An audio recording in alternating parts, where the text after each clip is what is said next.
My dear friends, I am very happy to be here today for the inauguration of this first annual conference of Chief Secretaries of States. I greet and welcome one and all. I hope that this annual conference will become a forum for useful and productive exchange of views between the center and the states in the days to come. I congratulate the Cabinet Secretary for taking the steps of proposing this conference. It is one of the primary responsibilities of any government to ensure the rule of law in the country.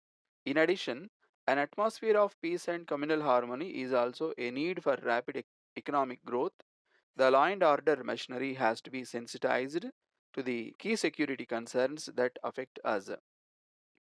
Terrorism and extremism have to be tackled with a firm but effective and sensitive hand. You have to be aware not only of local and regional happenings, but also the country as a whole. It is my firm hope that this conference will help you in getting a better perspective on some of these issues. Poor infrastructure facilities continue to be a roadblock in the way of our rapid economic progress. Shortage of electricity, poor roads, overcrowded ports, etc., all hamper our economic efficiency and damage our national and international image. This is a lesson which all states of the country have to imbibe. Those who have lagged behind have to go that extra mile in developing their infrastructure rapidly. I would also like in this connection to refer to the need of putting in place requisite administrative structures to deal with the crisis arising out of what has come to be known as disaster management. We have to prevent disasters, but we have to recognize that they have a mode of taking place which we cannot prevent, and therefore we must equip ourselves to meet the challenge of effective disaster management in a credible manner. Further, I deal with another issue, that is climate change. It poses a threat not only to us but also to our future generations as well. We attach immense importance to meeting the challenge. I am glad to say that we have launched a national action plan on climate change. This action plan consists of 8 national missions. The goals that we have set for ourselves are indeed ambitious. Much of the action in respect of the national missions has to be taken by the states. There will be need for local adaptation for assessing what will work and above all for involving the local communities in the process of implementation. It rests upon you to provide the necessary leadership and impetus to the implementation of these very important 8 missions.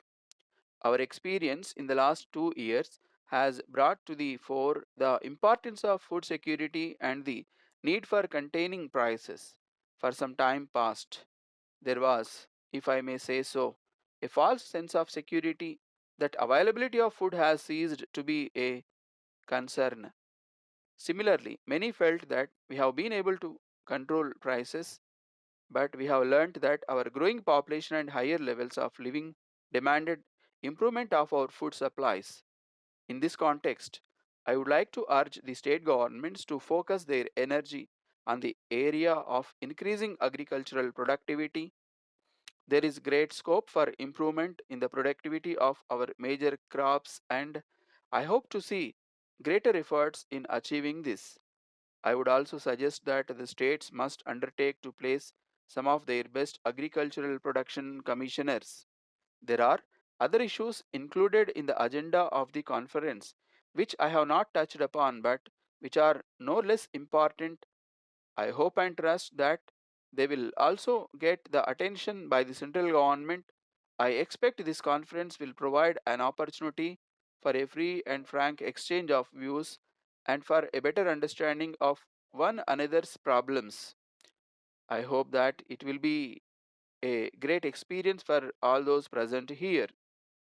The development of a country is largely a function of how committed people who manage the top administrative machinery of the country are to the challenges of faster and equitable development, and therefore you shoulder heavy responsibilities in getting our country moving forward at a pace which we need to banish poverty, ignorance and disease from this land of ours.